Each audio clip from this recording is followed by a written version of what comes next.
Hi, it's me, Joan, Mainline Sociology.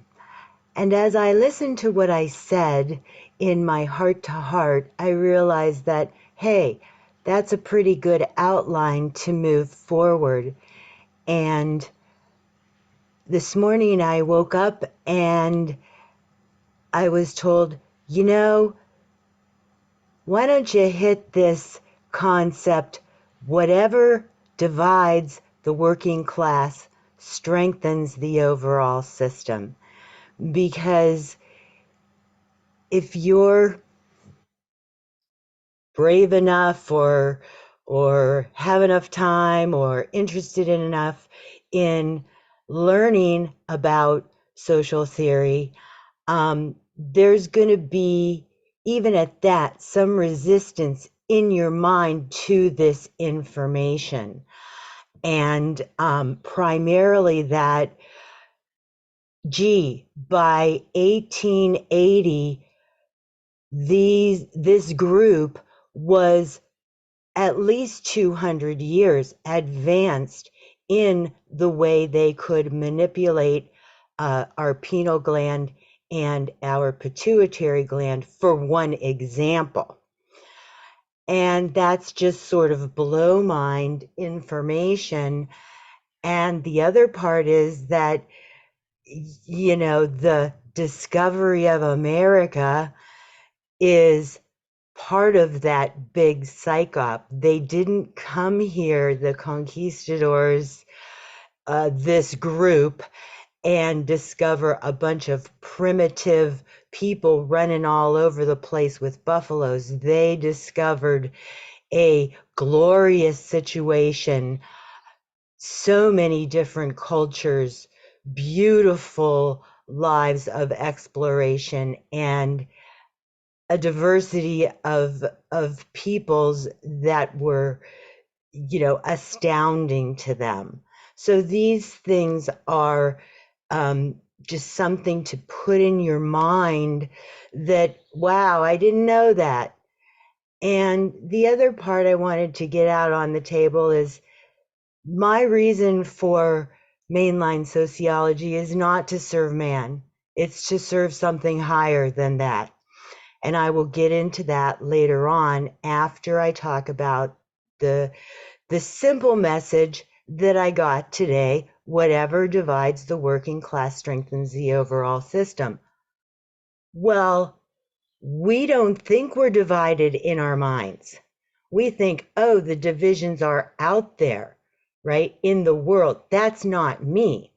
So let's start with a really simple example of a division, a false division. Remember, it's all false consciousness, all of the beliefs, all of the ideologies, all of the world history, all of everything you were taught to believe. And we can prove that empirically since 1880, but it goes back much further, is false. All right. And then when we get into Weber, you'll find out that he describes the process of rationalization, and that is simply putting the nail in the coffin of what Marx said about whatever fragments the working class strengthens the overall system, because you can be as rational and as logical as you want, but everything that you think comes from false premises. All right. It just does, especially in academia. And I'll give you some very concrete examples of this. So, you know, what do you suppose the mileage is on this one? Billy says, "You are not thinking that, Duke Jackson.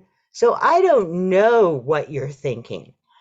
But one of these it's all deception. And one of the most simple examples of divisions that I've noticed people have had in their mind that fly in the face of the Federalist Papers, the Constitution, the social organization of the Republic, um, of our country were bastardized so easily, and that is the fact that a lot of people have these remote identities called Democrat, Republican.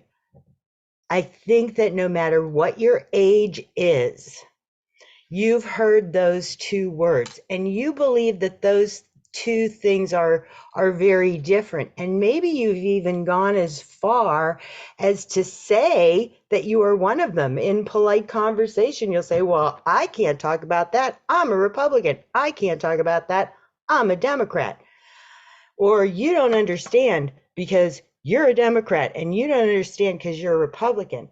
Well, not to go through the whole social organization of what this representative republic is, but it certainly didn't start out by saying, well, we're going to have Republicans and Democrats and they're going to be two different things. It starts off from the fundamental ideas that communities that are made from families will have a certain milieu, beliefs. They'll have certain expertise. They'll have certain beliefs that hold them together. And they were to choose a representative that could go to a state or federal government and represent those ideas in that situation. So didn't matter. Yeah, there wasn't an ideology behind it. There was a community. The idea of community is behind it. And if you're any kind of paying attention, you know that the Marxist way is to, funnel the men off the away from the families through wars, through industries, these pipelines, and now we see today um, through countries, through this notion we call human trafficking, right? And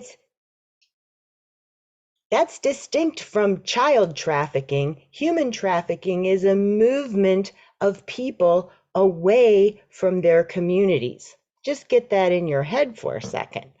Okay, so think about that. Think about the fact that they were 200 years ahead of knowing how to poison your pineal gland, how to manipulate your pituitary gland, and so on.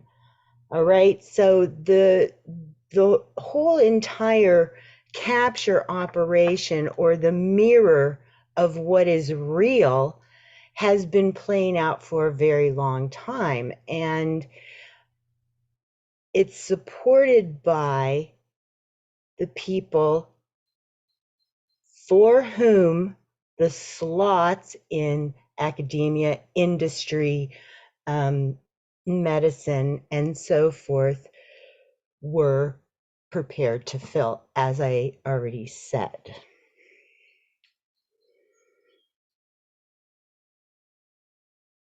So what we learn, what you already know from Marx, is that we have thousands of examples of the ways that new institutions were created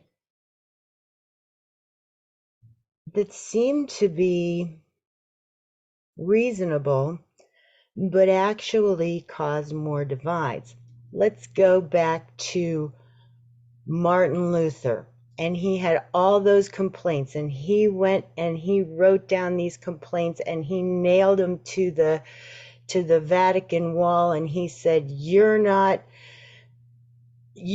following God Most High at all. I mean, there's all these complaints, and we went through that, right? So the answer, after wars and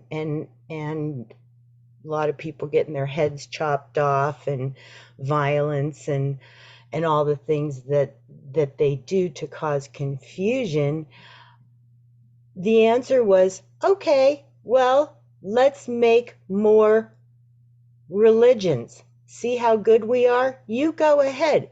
You have your own religion then. You have your Lutheran, you have your Protestant, you have your, 10,000 denominations of Christianity. That's going to make it better. And some people say there's like 40,000 denominations of Christianity. So, and then remember our master teacher, whose name has been changed to protect the guilty, um, he didn't want a religion at all, right? He said, your connection with a source so powerful that if you read the secret book of John or the Gospel of Truth, there are pages and pages in there where Yeshua is saying to us, we can't describe this. We can't describe it. We can't understand it in this human form. We're getting closer, but we just can't understand it. It's too powerful. It's my Father. It's the creator of all things. People call um, our creator God the light grid programmer, the universal consciousness, the dimension that this undescribable source of all life is way above us. We're only in the third dimension. When you go through the real physics, you're looking at 12 dimensions, you're looking at interdimensions. But let's put that aside for a second. What we want to do is get these divisions out of our mind. And I've never seen such a display of one remote identity. Remember, a remote identity is something that isn't true to you. It's an ideology in your mind that as soon as you see it, you go, oh, poof, it's gone. Like Roseanne said, her integrative therapy, right? I'm going to save the parts of myself that I know that I am. I'm getting all these remote, she didn't say this, but I'm getting all these remote identities out of my mind. I can't be all these different people. But these are implanted carefully, and the whole plan, let's call it a time loop only from 1860 till now. Let's call that a time loop. They had the whole thing planned out. You already know that. They had all these divisions, and the first division and the primary division that they had to get at was the strength of the family, mother, father, children, grandparents, extended family. They had to destroy that first, and then they went after getting these fractures in your mind that people are calling mental illness.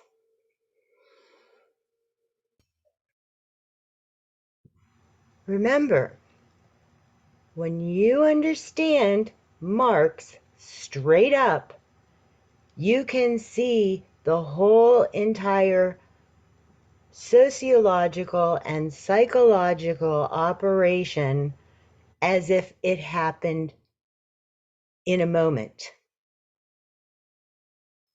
And all the things that you've learned about yourself are false. Well, it's not fun, and it's a good thing that we have a lot of help behind the scenes from thousands of people who are digging in and trying to come back to, I guess you call it the Hermetic principle, as above, so below. That is something we can hold on to. We can hold on to that because there is nothing untrue about that statement. And it's not metaphorical. It is empirical as we're learning. This is empirical in ourselves. So, how do they get us away from that?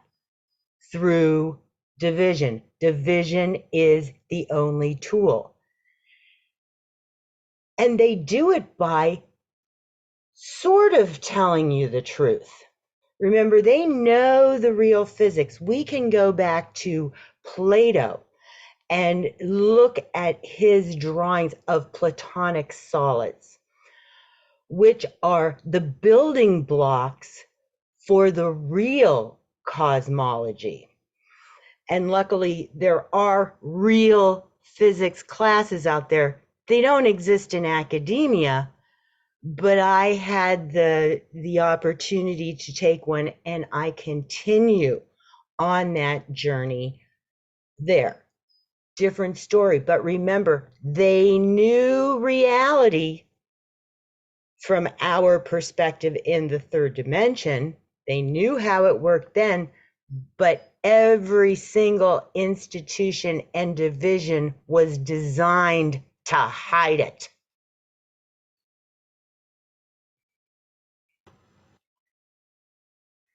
Let me give you one example that I'm going to go ahead and assume that if you've been to school, mainstream school, K through postdoc, what have you, you've heard of this construct from Maslow called the hierarchy of needs. And it's fascinating. Your teacher, your professor has gone up to the board and, or however they do it these days, and put this up there and talked about how there's this hierarchy of needs, okay? That you have your physiological needs met first. You know, you can't get out of square one unless you've got food, basically. And then as we move up to our safety and security. I just grabbed this one offline. I don't know where it really goes. Safety and security, meaning you can't move up. Okay, first you need your food, your sustenance, right? You're in your biological meat suit here. And then you move up to safety.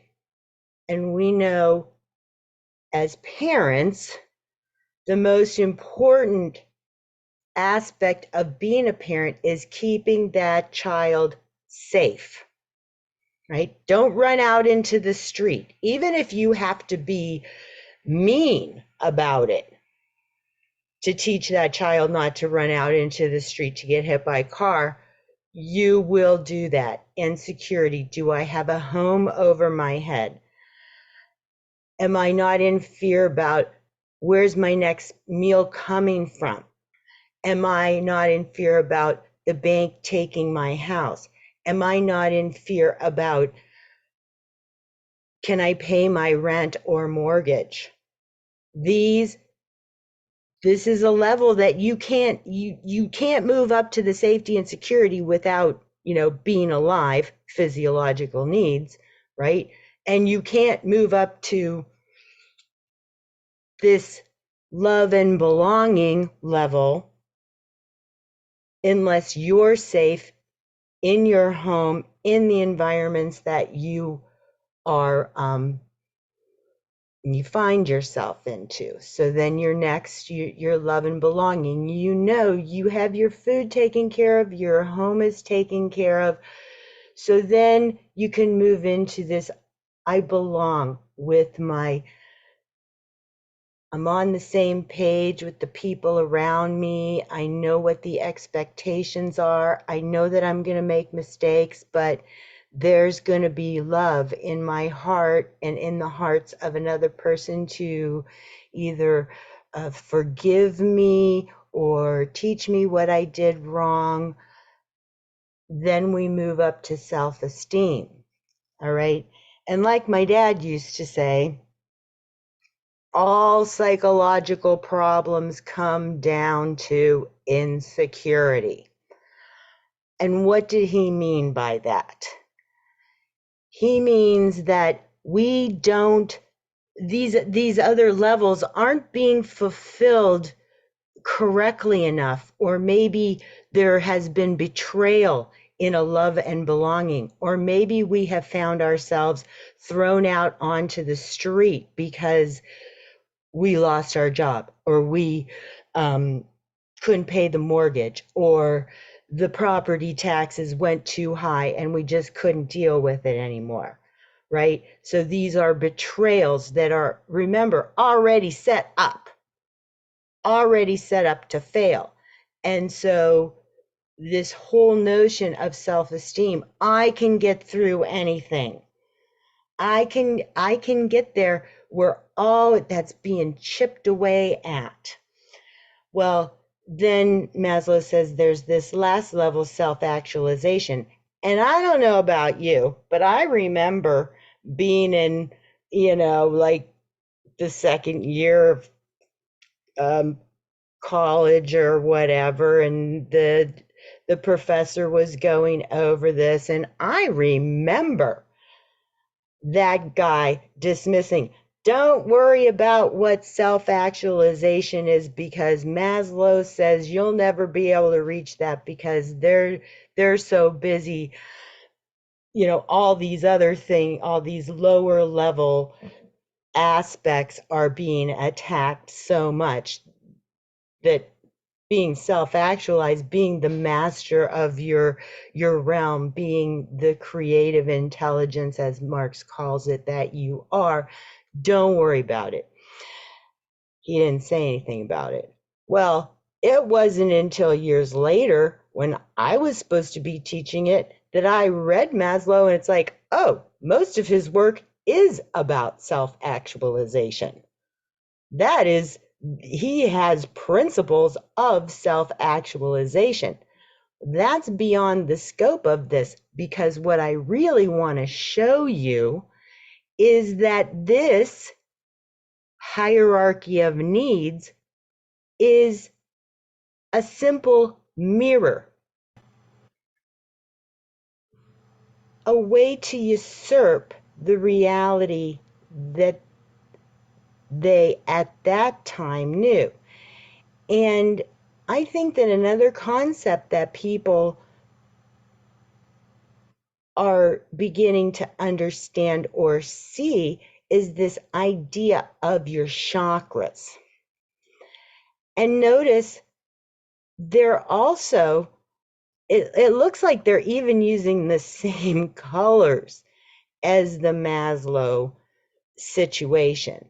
But what the Maslow situation is mirroring is this idea of, and those of you who study the light system and are understanding the greater grids around us, this will be, like, oh, she's so oversimplifying. Well, yeah, I'm oversimplifying everything here, people. But the root chakra, that is our physiological needs. That is our desire to, the fact that we are alive, the fact that we can procreate, all right, that keeps us going. And then the second one coming up is safety and security. I don't think this is exactly right, as far as how I see the chakras, but I just pulled it off the internet. Coming up to being in that safety, love and belonging, talking about what you know, knowing what you know, and knowing more than that, know that you're guided by a wisdom that is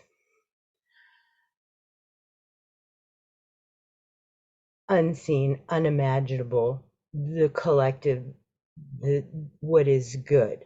So you get the idea. This is not, a lesson on Maslow, and it's not a lesson on your chakras. The point I'm trying to make here, or showing you flat out, is every single thing that is real is being usurped in some way. It's the magician's trick. It's the don't look over here, look over here. As academics, we have this all figured out. So you don't need to learn real cosmology, physiology, and so on.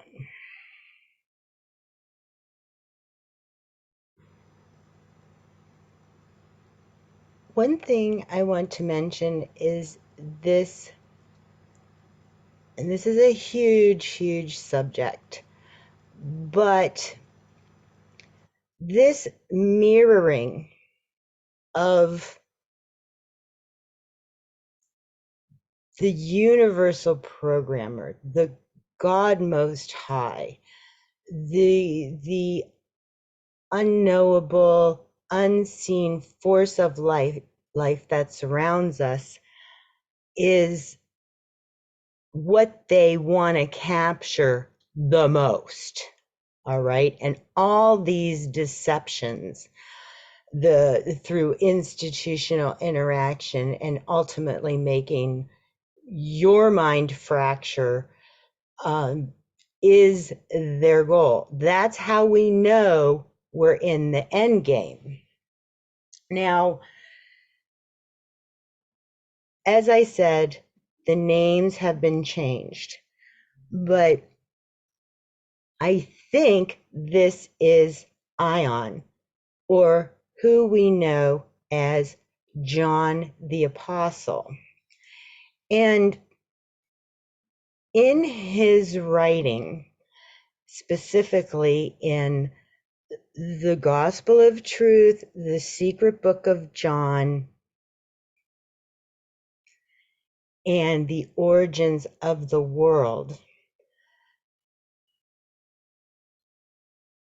we find some real deep, shocking information when we can explain it not as a metaphor. I've read these things over and over again, and at first it's like, oh, that's the perfect metaphor for, being a mother. That's the perfect metaphor for this or that or the other thing. Well, in my research lately, and my opportunity to take a real physics class and to see the advent of advent, everybody's talking about this AI now, right? Oh, this is a new thing, this AI. Well, I don't think so. I'm going to tell you what the teacher, Yeshua, how do we know his name's not Jesus? How do we know this guy's name's not John? Simple. They didn't have J's back then, when there was no such thing as a J. So we knew his name was something different, and a lot of people will know Jesus as Yeshua, but I just learned that John's name is Ion, which is a whole sidetrack. But let me paraphrase the origin of the world and the secret book of John. And keep in mind that our most precious, most merciful, and most loving teacher, Yeshua, said, his disciples were questioning, well, how is this all going to end? How are all these traps going to end? How are we going to get out of this capture situation that's been set up for us? And the teacher said, why are you asking about the end when you don't even know the beginning?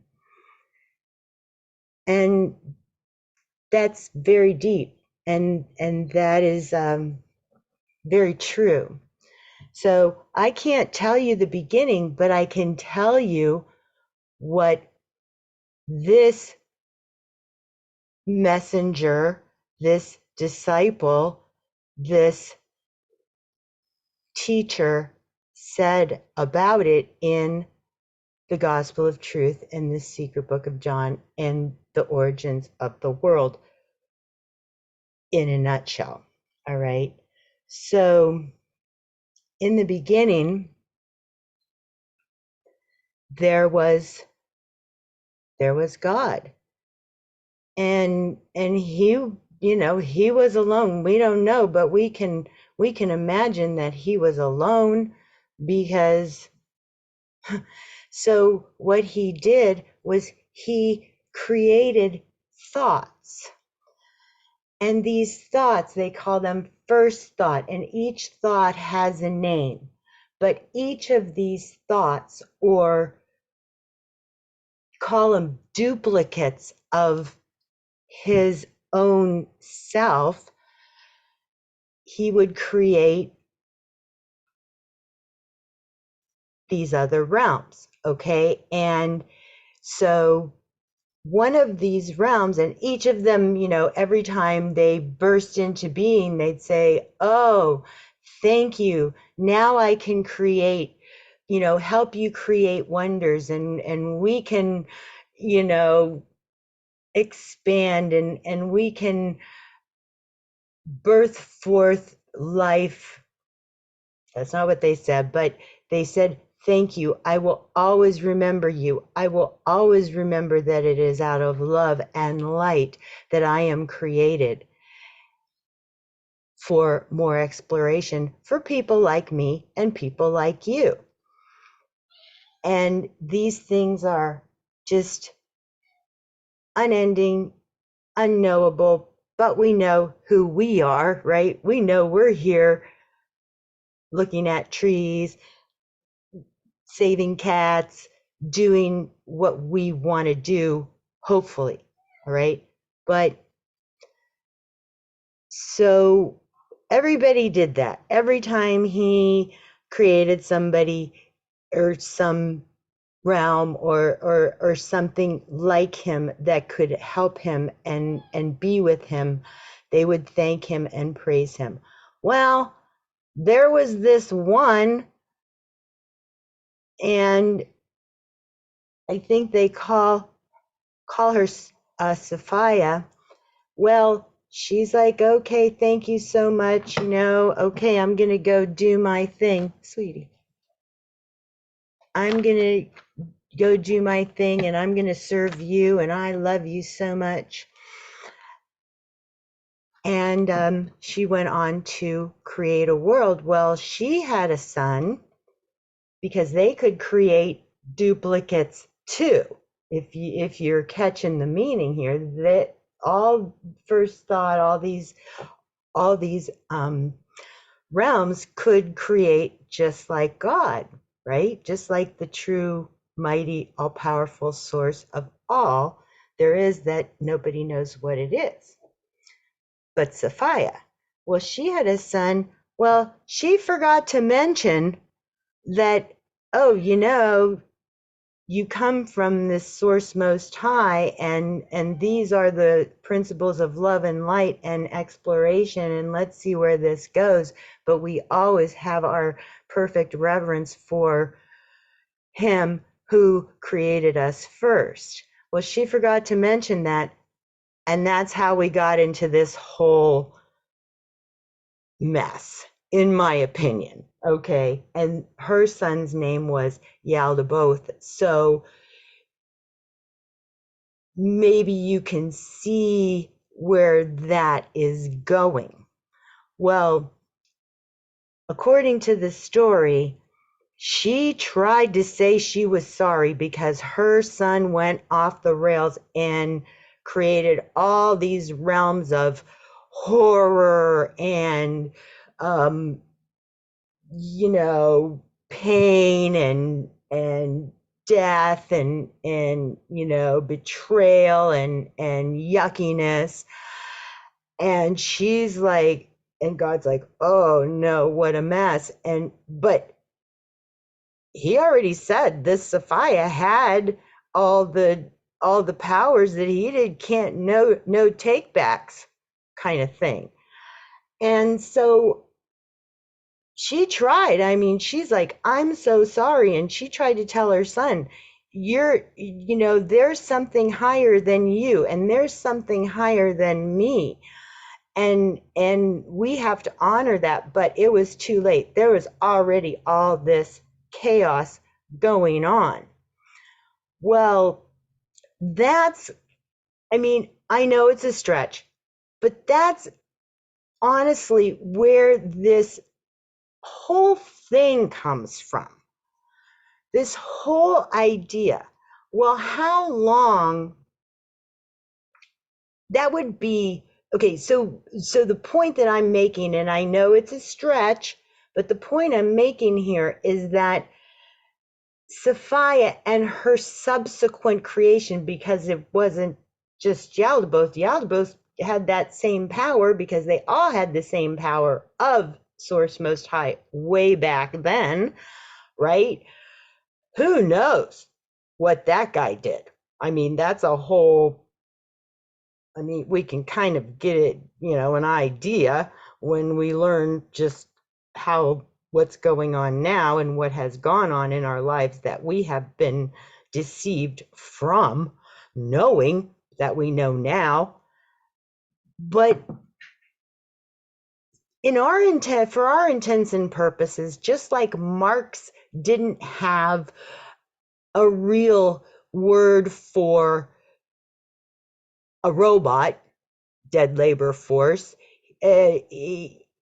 and I don't even know if he was talking about a robot. I think he was talking about, we are going to create a population so divided inside their mind that it's just going to be in an instant we can tell them what to believe and they'll believe it. And so I'm not a dead labor force, right? Because you're going to fight against that tooth and nail. You're going to say, I don't see something on TV and then go ahead and do it. I don't go to one person who claims to be a doctor and do exactly what they say. I have my own mind, but that's not what the evidence has pointed to, especially in the past few years.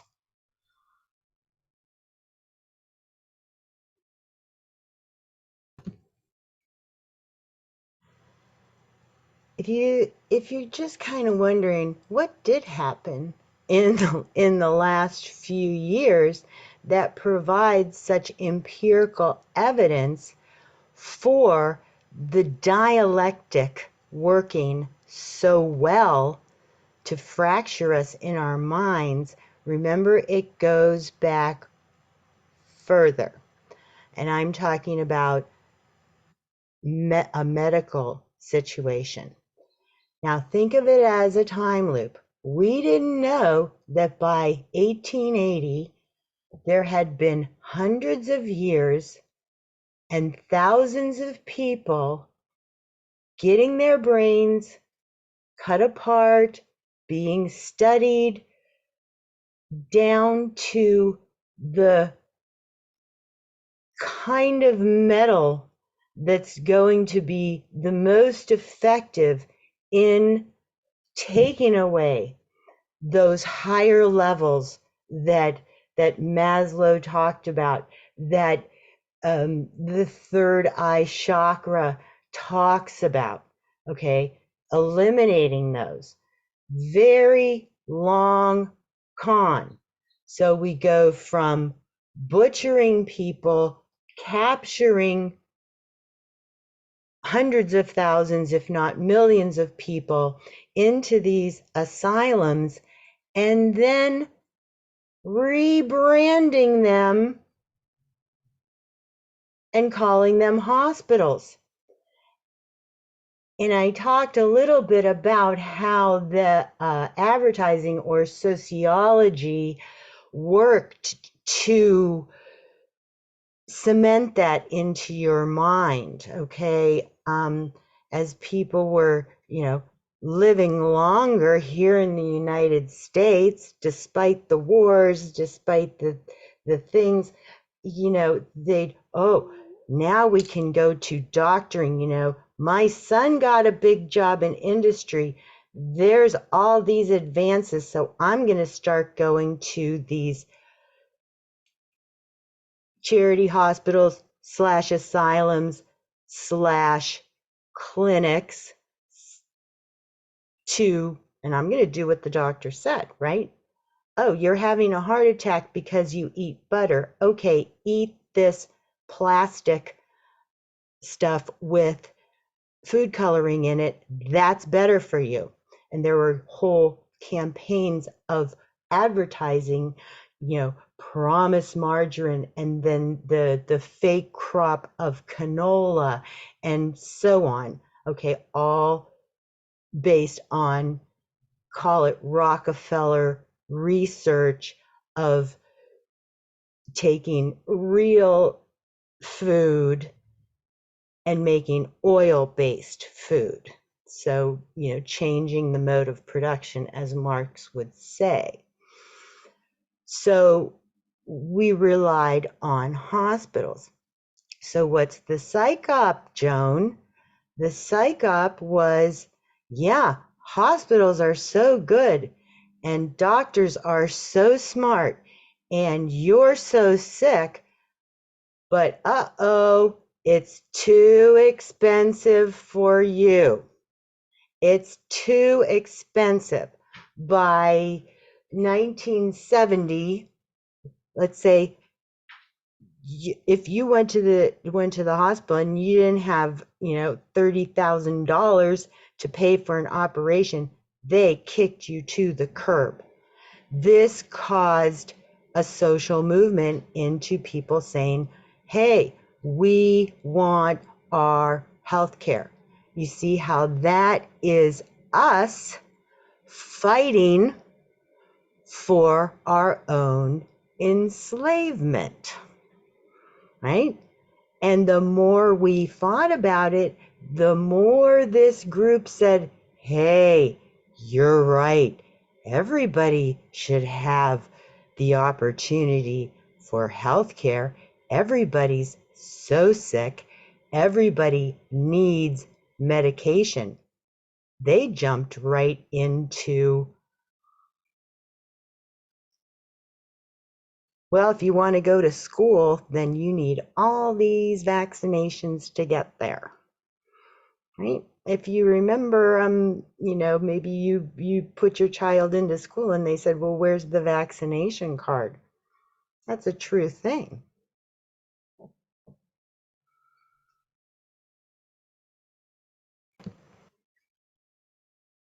But the whole psychological operation is to get you to believe that your safety and security lies in the hands of someone else. No matter what you do, you're going to end up on the wrong end of the stick if you can't afford to have someone else take care of you.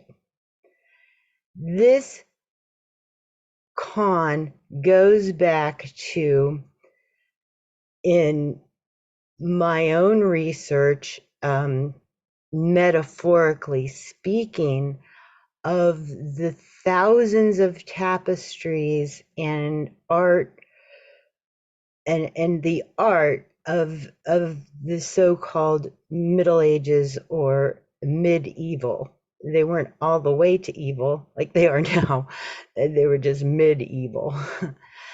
And the metaphorical killing of the unicorn.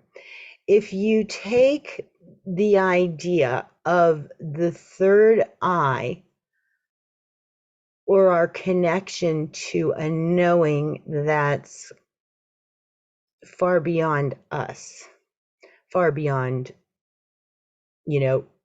us as individuals, only representing us collectively, then I can't think of a better symbol for that than the unicorn with the third eye. And if you go through these tapestries in the room, it's all about killing the unicorn, killing the unicorn. This was a way back then, however long ago you want to put this on, because our timeline is all messed up. But at least 1,000 years ago, there are all these hunting the unicorn, killing the unicorn, women trying to say, don't kill the unicorn.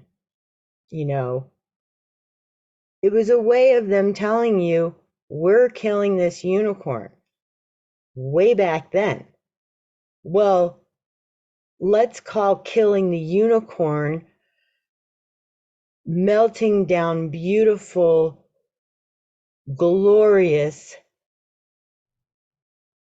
structures in an existence through frequencies, like in a church. If you've ever heard a pipe organ, you know that it just resonates through you. It's a healing thing. Buildings that just exuded this beautiful love, right? And they're taking that away, all the way up to let's capture all these people and put them in asylums and build a government. We'll keep some for the asylums, we'll keep some for the government buildings, and the rest we're going to burn down. Okay, and they're doing all these things to understand more how to get us to, as the critical theorist said, non-identity. So we wouldn't have an identity. So we would be a dead labor force that just took commands. Well, as my dad used to say, well, Joan, they can't kill them all, okay? Most people, when this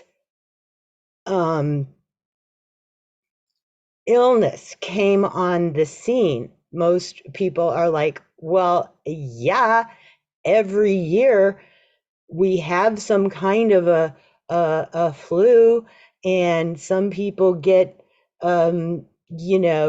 shots to think they can prevent it, and some people don't, and all that stuff.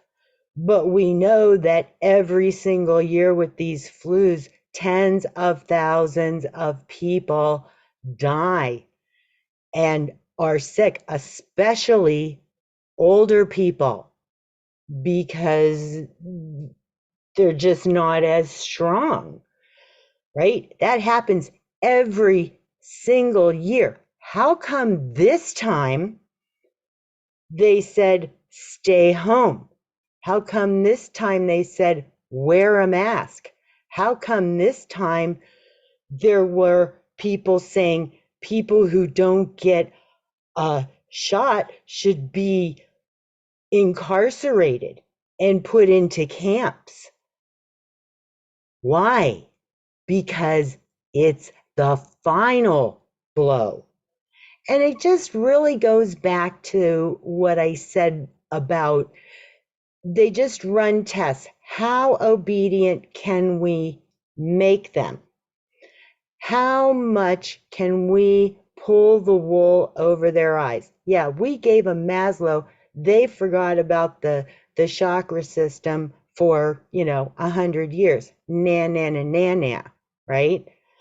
If they want to be honest, they should talk about the light body, and this is coming out. I just noticed there's a television show on a network called I can't remember what it's called, but they are talking about the energy body and I would assume the real physics. I didn't see it yet, but I'm just saying that this information is coming out, and you probably know about it already. You're suspecting that, hey, I'm a little bit more than biology. Yes, we have to take care of our, bacteria. We have to take care of our bodies through bacteria that make enzymes that create our organs. Yes, very true. Same way the earth is created. But we are imbued with, we are imbued by our creator with something more, something that for now is intangible for some people, and for some people it's not, and good for you, because it works through synchronicity. And the more you understand your light body, the more you understand your knowing and your connection to light instead of darkness and deception, the more opportunities will just fall right in, fall right in your head. They'll just fall right into your reality. I need help with this, and all of a sudden some person, oh, I know how to do that, just give me 5 minutes here. For me, it's my batteries, putting batteries in things. It's like I got married to an engineer, so I would never have to change a battery again. It's ridiculous how non-mechanical I am. But that's an aside. The point is that the way the light of the universe works is that when you know that you are part of something that is so mysterious and so wonderful, you know that everything will be taken care of for you.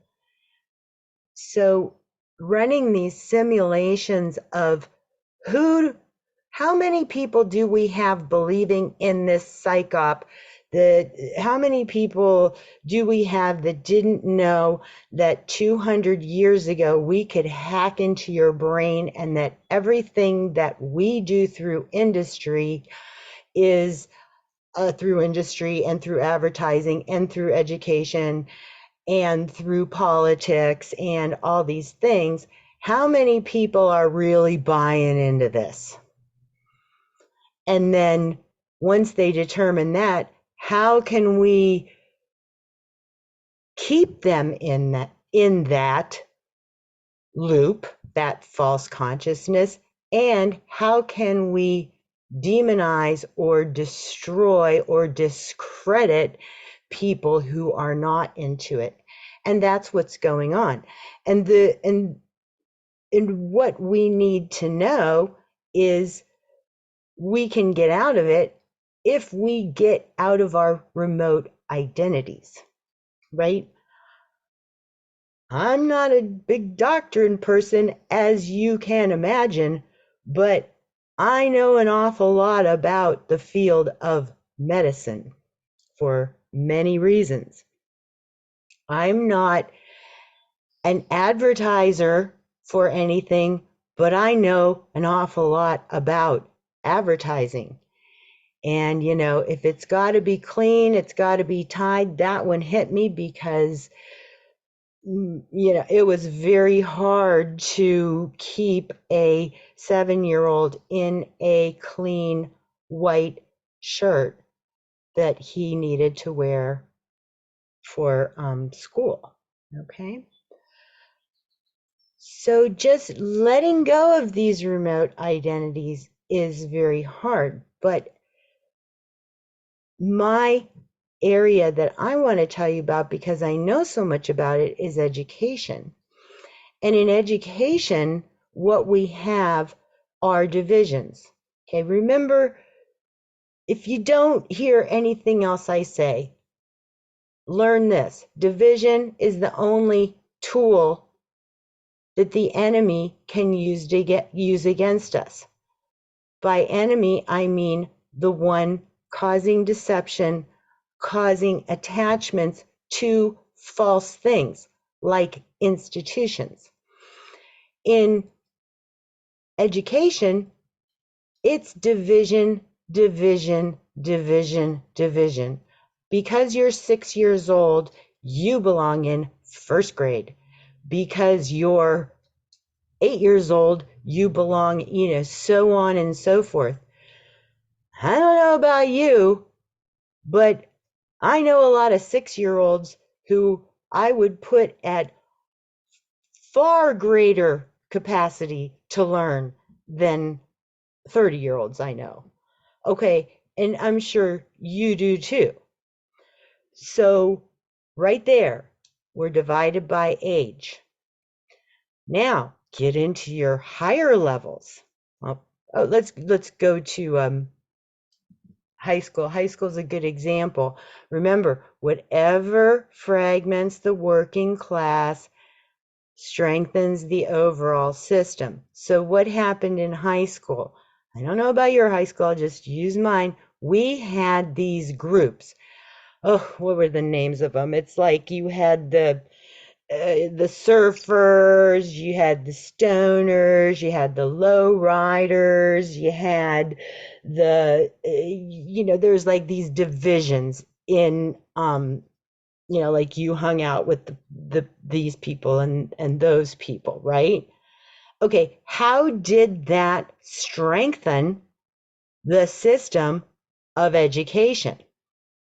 Well, okay, well, you got your teacher there trying to teach you 10th grade, whatever information they're trying to give you, and they say, I can't teach these people, they're all divided. I got the stoners over there and all they're all stoned on pot, and then I got the surfers all over there and they're all like, oh, I'd rather be at the beach. And then I got these three, kind of nerds here sitting here.